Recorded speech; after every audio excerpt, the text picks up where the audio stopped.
Just give yourself time to step away from work and do something else that doesn't involve work. Don't take a break, go on your phone, scroll on TikTok, like completely separate the two, create a personal life that's separate from your work life.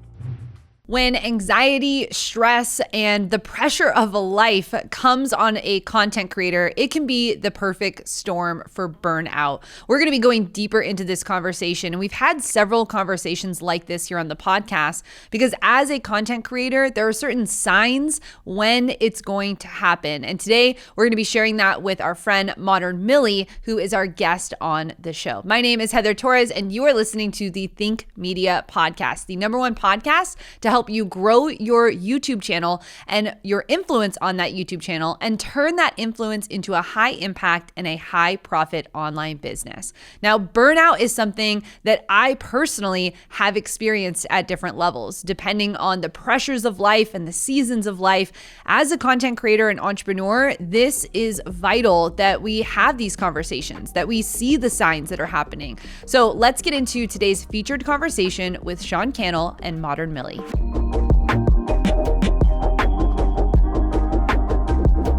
Welcome back to the Think Media Podcast. I'm excited to have Modern Millie back, Instagram expert, YouTuber, 160,000 subscribers, but I'm so passionate about this conversation because we're here at an event and we were talking at the speaker party and she's sharing a little bit about her burnout season. And what's kind of crazy is I think at one point or another, all of us as creators, as entrepreneurs, as business owners, have felt the early onset of burnout. We could be in burnout right now. We may not know it. And there was a season where there was a proliferation of articles about YouTubers burning out. We're hearing about TikTokers burning out. And I do believe there's some unique pressures and some unique dynamics that actually really impact our community here at the Think Media Podcast that we should be aware of. And so eventually we're going to be talking about some 3 tips. If you might feel like you're in burnout or you want to determine if you are, we'll talk about some diagnostics and some tests. And we'll learn from this. But I mean, we got to dive right into the story. Yeah. Lead us through what happened, what was happening before, and you found yourself in burnout. What's the story? Right. In 2020 was the first time I experienced burnout. And I just had major anxiety anytime I would open the Instagram app or YouTube app. So I just took a few months off, took a break, and I was like, wow, I'm burnt out. I can't create. What was happening up until that point? How much hustle, how much work were you doing? What was your life and career like? I was let go from my job, was planning a wedding. My dog was diagnosed with an autoimmune disorder, and they said she had 80% mortality rate, so she was probably going to pass. She ended up living, so I'll say she's fine now. But it was just, life was crazy. I was posting every day to Instagram, and there was no really warning signs of, hey, you're going to be burnt out. I didn't know. I thought I was elite. I thought I was above it. And I was like, I already have great boundaries set. I'm fine. And one day, after getting let go, finally my dog was like healthy.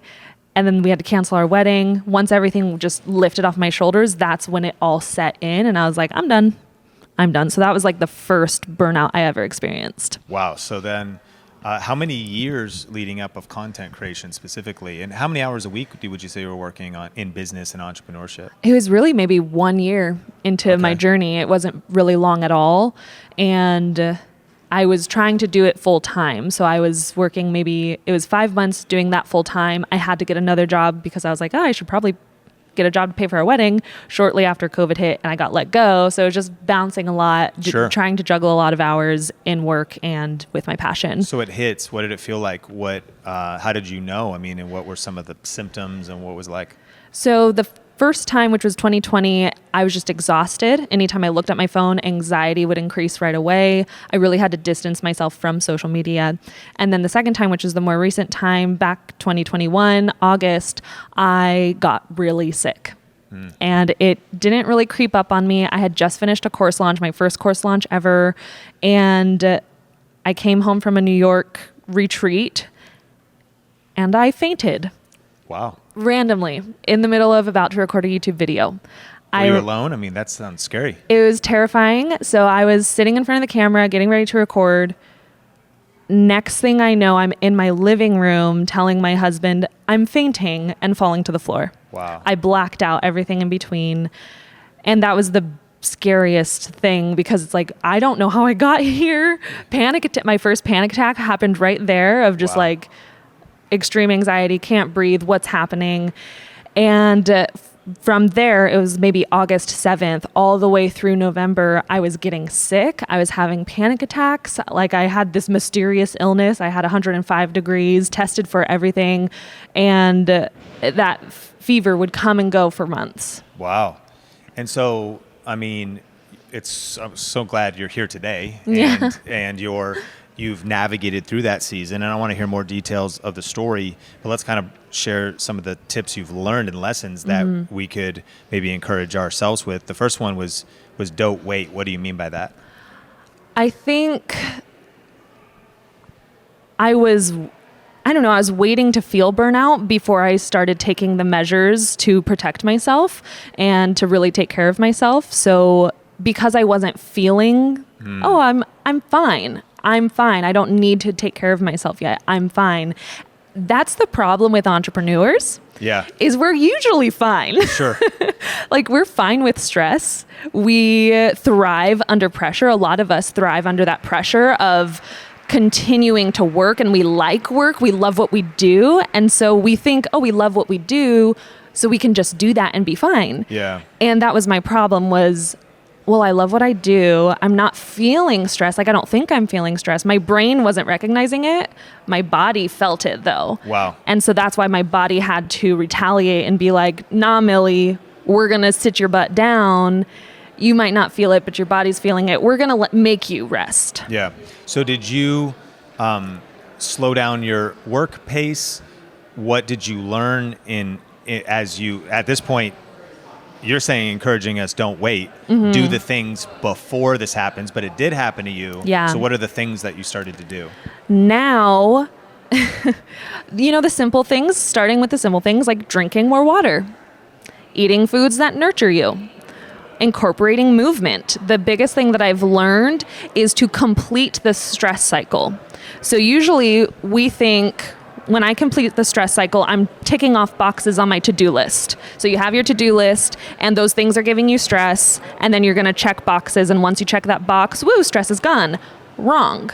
You have the stressors and the stress. The stressors is your list of to-do. And then you have the stress, which is the physical response to the stressors that needs to be resolved. And that is best resolved through movement. So incorporating some sort of walking every day, or maybe going to the gym, going to the beach, yoga, something to get my body moving to resolve those stress responses. That's been the biggest thing for me. And then finally setting those boundaries. Hey, we're going to get back into our featured conversation with our guests, but I wanted to let you know that we have a free masterclass happening right now to help you grow your YouTube channel. If you go to thinkmasterclass.com, you can learn the secrets to success on how to win on YouTube. That's thinkmasterclass.com. And if you're new to the show, we want to welcome you and ask you to subscribe. If you're watching on YouTube, you can hit that subscribe button, or you can subscribe wherever you listen to this content on. Thanks for being a part of our community, and let's get back into our featured conversation. So don't wait to start taking care of your health. Don't wait to get moving when it's tempting to just grind all day and be in front of a screen all day and edit all day. Don't wait to really be aware of stressors and the stress. And then you kind of touched on number 2, set boundaries. So what have you learned, and what advice can you give us about setting boundaries to avoid burnout? I've set some hard boundaries, and it's still hard for me to stick to these, but setting those boundaries of a start time and an end time for my work. And this is what works for me. People will have different types of boundaries. For me, my start time is 10 a.m. My me time is before 10 a.m. So that's my boundary of starting my day, nurturing myself, whatever that looks like. 10 a.m. I go to work, and then I'm going to work for 4 hours. 10 to 2, I'm working. 2 is closing my laptop. I'm done. After 2, set that hard boundary. Even if I want to keep going, and I could keep going because I love what I do, stop, go on a walk, eat, eat food. Who would have thought? And just give yourself time to step away from work and do something else that doesn't involve work. Don't take a break, go on your phone, scroll on TikTok, completely separate the two, create a personal life that's separate from your work life. It's really good. So what boundaries, Think Media Podcast, do you need to set? Who do you need to communicate with? Maybe talking to a partner, a loved one, talking to your calendar and setting some hard boundaries. That's such a great tip for navigating and overcoming burnout. And then your next tip is check yourself. What do you mean by that? I mean, setting boundaries, it's part of it, right? You can set boundaries and be like, whoa, I set boundaries. And then you stick to those boundaries for a week. But naturally, you want to fall into those habits of like, okay, well, I did a week. I feel great. Now I'm going to fall back into my pattern of working 10 hours a day. So you have to constantly be checking yourself and being like, am I sticking to these boundaries? Am I actually sticking to them? For me, sometimes I don't stick to them and I have to check myself and be like, no, you need to stick to them. You need time for yourself. You need to spend time with your husband. Like, you need to nurture the other relationships that are outside of work and prioritize your self-care, the relationships that really that you value outside of work. So always every week being like, could I do better? Did I, like you say, 1% better? Could I get 1% better with setting boundaries this week?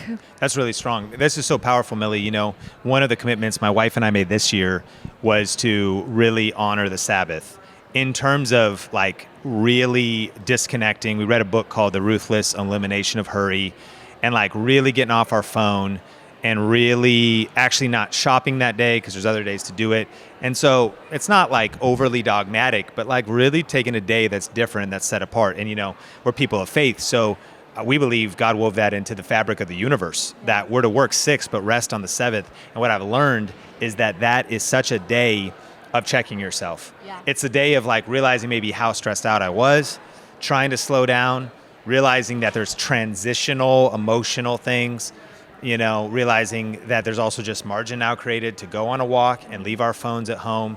And it's changed everything. And I mean, it kind of makes sense because if like we're breathing out for 6 days, it's like a chance to catch our breath and breathe in on having a time to check ourselves. So that's something we've been doing, we've really been learning from, and it's been so powerful.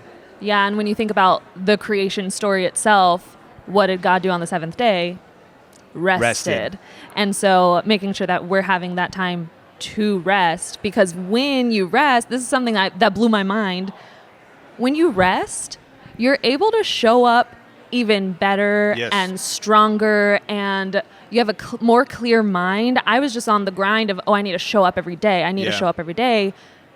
But that's not true, because when you take the time off to rest, when you then choose to show up, that's when you're more fulfilled and you could show up even better, more exuberant and clear-minded. Do your best work. I heard James Altucher say, don't buy into the myth of not getting enough sleep. Ariana Huffington wrote, The Sleep Revolution. She passed out and woke up in a puddle of blood because of pushing it so hard. And so, man, check yourself before you wreck yourself, as the great theologian Ice Cube said. But certainly this idea of navigating the road of burnout. And as entrepreneurs, type A driven, check yourself is like the point. Because I can find that it's a month goes by and we're like, wow, that wasn't the best month, but we can reset, get back to it. So I hope you're encouraged, Think Media Podcast, to not be critical. This definitely shouldn't lead to guilt. Check yourself for burnout, but to get 1% better, because we don't just want the 15 minutes of fame, the short thing that social media's pressure and YouTube's pressure is like, I got to frantically grow as much as I can, because it's like, no, I'm a lot more interested in being healthy and around 5, 10, 20 years from now than just 20 minutes of a viral video. And so, Millie, really appreciate you. Grateful you came on the podcast. For people that want to check you out on YouTube and Instagram, where can they find you? My handle on Instagram is @itsmodernmillie, and then on YouTube you can look up Modern Millie. Well, I hope that was an encouraging conversation to you. And if you're in the comments on YouTube, I'd love to know, have you experienced burnout before? And what were some of the steps that you had to take to get yourself back to normal? I know for me personally, there's been several seasons where I've experienced being on the cusp of burnout particularly. And, for me, it has come with being overwhelmed with too many decisions, or overwhelmed with all of the expectations seasons that one, I've put on myself, but that I've let others put on me as well. So if you feel like you may be heading into that season, we've had some crazy years over the past few years. And as a content creator, trying to stay on that hamster wheel of always producing content, always showing up as your best, always making mistakes and redoing it, I can tell you that I've experienced those types of seasons. And in that, one of the things that I've had to really remember is this phrase, Heather, it's your race at your pace. And that means that if I need to take some time for some self-care, or if I need to take some time to really invest more time into my children or into my marriage, that is okay. That we are multifaceted human beings and that this is a long race. And so it needs to be your race at your pace. And I'm going to encourage you that if you're feeling, anxiety, if you're feeling overwhelmed, to just take a step back and really maybe reflect on the gratitude in your life, and maybe reflect on when was the last time you really rested. And for me personally, that's the place I have to go. And I have to really internalize a lot of those things because I still care what people think about me. And because of that, that means that I put extra pressure on myself to be a performer, to show up as my best, to have people like me. And over the years, as I'm approaching 40 eventually, can I say that to you here on the podcast?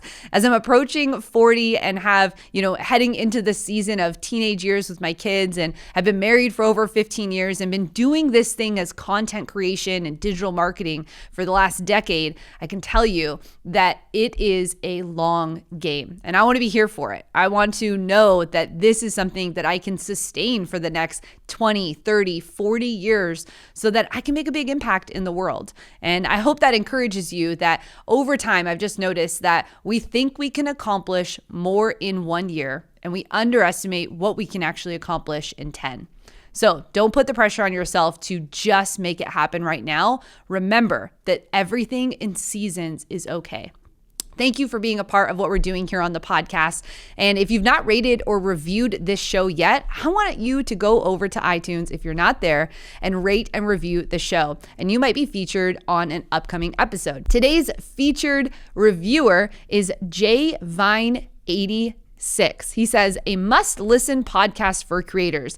I've been following the Think Media crew for years. If you aren't familiar with them, make sure to give them a follow and listen for the best marketing tips. Well, thank you so much for leaving that. And I'm so excited that you've been following the crew here at Think Media. And it's awesome to be able to read your reviews on the show. Well, if you didn't catch our other episode with Modern Millie, I'll make sure to link that down in the show notes below, or if you're watching on YouTube, in the description, if you want to go back and listen to the part 1 of this conversation that Sean Cannell and Modern Millie had. Thank you for being a part of what we're doing, and we'll catch you in the next episode.